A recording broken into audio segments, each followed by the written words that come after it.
চার চার পর আমরা 5 দেখছি। 5 নম্বর প্রবলেমে কি আছে? 5 নম্বর প্রবলেমে দেখো যে অঙ্কটা দেওয়া আছে, সেটাকে আমরা যদি পরিসংখ্যান বিভাগের তালিকা টেবিল আকারে লিখি তাহলে এরকম হচ্ছে। এখানে যে ওজন, এখানে কি আছে? ওজন, ছাত্র সংখ্যা, ক্রম যৌগিক পরিসংখ্যা, ক্ষুদ্রতর সূচক। তাহলে এখানে ওজন দেওয়া আছে, এটাকে xi ধরলাম, fi, এটা হচ্ছে ক্রম যৌগিক পরিসংখ্যা বা cf। তাহলে 43 কেজি ওজনের কজন আছে? 4 জন। 44 কেজি ওজনের আছে 6 জন। 45 কেজি ওজনের আছে 8 জন। 46 কেজি ওজনের আছে 14 জন। 47 কেজি ওজনের আছে 12 জন। 48 কেজি ওজনের আছে 10 জন। 49 কেজি ওজনের আছে 11 জন। 50 কেজি ওজন, তার ছাত্র সংখ্যা কত? 5 জন। ছাত্র সংখ্যা টোটাল আছে কতজন? 70 জন। কতজন? 70 জন। এবার ক্রম যৌগিক পরিসংখ্যাটা কিভাবে পেলাম? আমরা পরপর যোগ করলাম, যে 4 জন 4, 4 এর সঙ্গে 6 যোগ হলো 10, 10 এর সঙ্গে 8 যোগ হবে 18। এইভাবে যোগ করে করে আমরা ক্রম যৌগিক পরিসংখ্যা পেয়েছি। এখানে ক্রম যৌগিক পরিসংখ্যা কত পেয়েছি? টোটাল 70। তাহলে আমরা এখানে টোটাল 70। এবার এখানে n সমান 70। এবার এটাকে যদি আমরা ডিভাইড করি, যে 70/2, তাহলে কত হচ্ছে? 35। তাহলে মধ্যমা যে শ্রেণীটা আছে কত? 35 নম্বর। এবার আমরা দেখবো যে এখানে যে এটা তো আনগ্রুপ, এটা হচ্ছে আনগ্রুপ প্রবলেম। তাহলে 35 কোথায় আছে? 35 দেখো, এটা এটা হচ্ছে ক্রম যৌগিক সংখ্যা পেলাম। তাহলে 32 আর 35, তার মানে 44 এর মধ্যে আছে 35টা। তাহলে 44 এর মধ্যে যদি থাকে, তাহলে এর যে মধ্যমা সে হবে 47। কত হবে? 47।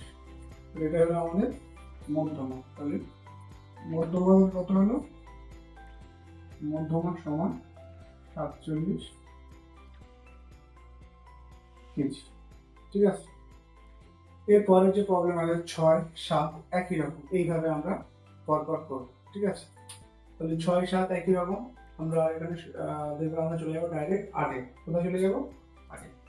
8-এর যে প্রবলেমটা দেখো, গ্রুপ প্রবলেম। এটা কি আকারে দেওয়া আছে? গ্রুপ, শ্রেণী আকারে দেওয়া আছে। কি দেওয়া আছে? টিফিন খরচ এবং শিক্ষার্থীর সংখ্যা।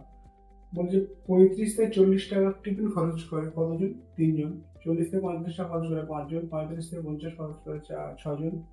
50 থেকে 55 টাকা খরচ করে 9 জন। 55 থেকে 60 টাকা খরচ করে 7 জন। 60 থেকে 65 টাকা খরচ করে 8 জন। এবং 65 থেকে 70 টাকা খরচ করছে 20 জন, সরি 2 জন। তাহলে এদেরকে আমি যদি যোগ করি, টোটাল কত পাবো? টোটাল 2, 8, 10, 17, 26, 32, 37, 40। টোটাল কতজন? 40 জন শিক্ষার্থীর টিফিন খরচ। এবার এদেরকে আমরা কি করবো? ক্রম যৌগিক পরিসংখ্যা বার করবো। 3 আমাদের 5 নম্বর প্রবলেম আমরা যেভাবে করেছি, 8 নম্বর প্রবলেম আমরা ঠিক সেইভাবে ক্রম যৌগিক পরিসংখ্যাটা বার করবো। 3 এর সঙ্গে 5 অ্যাড হবে 8, 8 এর সঙ্গে যোগ হবে কত? 40, 40 এর সঙ্গে যোগ হলে 13, মানে 23, 4, 9, 13, 8। 23 এর সঙ্গে 7 যোগ করলে 30, 30 এর সঙ্গে 8 যোগ হবে কত? 38, 38 এর সঙ্গে 2 যোগ করলে 40। তাহলে এটা হচ্ছে টোটাল শিক্ষার্থীর সংখ্যা, মানে এটা n। এটা হচ্ছে আমাদের n। এবারে আমরা কিন্তু এখানে যেটা ডিরেক্ট করেছি, এখানে কিন্তু আমরা সেইভাবে করতে পারবো না, কারণ এটা হচ্ছে আমাদের গ্রুপ প্রবলেম। অর্থাৎ গ্রুপ যদি থাকে, তার জন্য আমাদের মধ্যমা নির্ণয় করার যে সূত্রটা আমরা আলোচনা করেছিলাম, সেই সূত্রটা কি?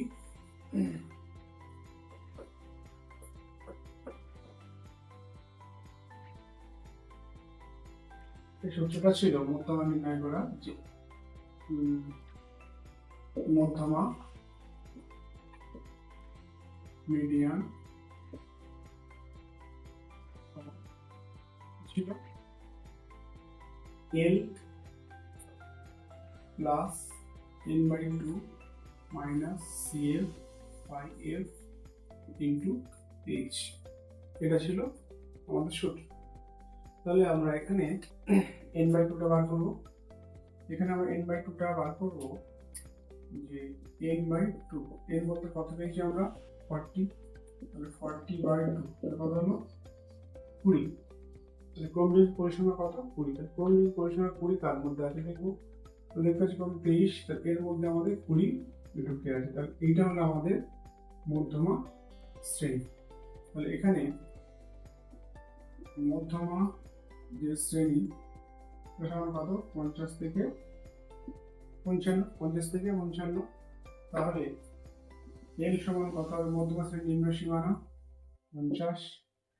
সিএফ, সিএফ হচ্ছে মধ্যমা শ্রেণীর যে ক্রমযোগী পরিসংখ্যান, তার আগেরটা হচ্ছে সিএফ। এই এটা হচ্ছে সিএফ। সিএফ হলো 14। এফ মধ্যমা শ্রেণীর যে পরিসংখ্যান, এটা হচ্ছে এফ। এফ সমান 9, এফ সমান 9। এবারে এইচ, এইচ বলতে মধ্যমা শ্রেণীর যে সীমা, তার যে দৈর্ঘ্য, তাহলে এইচ সমান 55 থেকে 50 বিয়োগ করে কত হচ্ছে? 5, এটা হচ্ছে এইচ। এবার আমরা কি করব? এর মানগুলো এখানে পুট করব, ঠিক আছে? এর মানগুলো এখানে পুট করলে কি পাবো?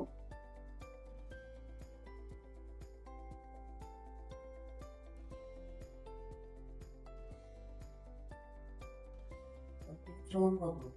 50, 3/2 সমান 20, মানে 20 মাইনাস সিএফ সমান কত? 14 বাই এফ সমান কত? 9, আর এই সমান 5 করলাম।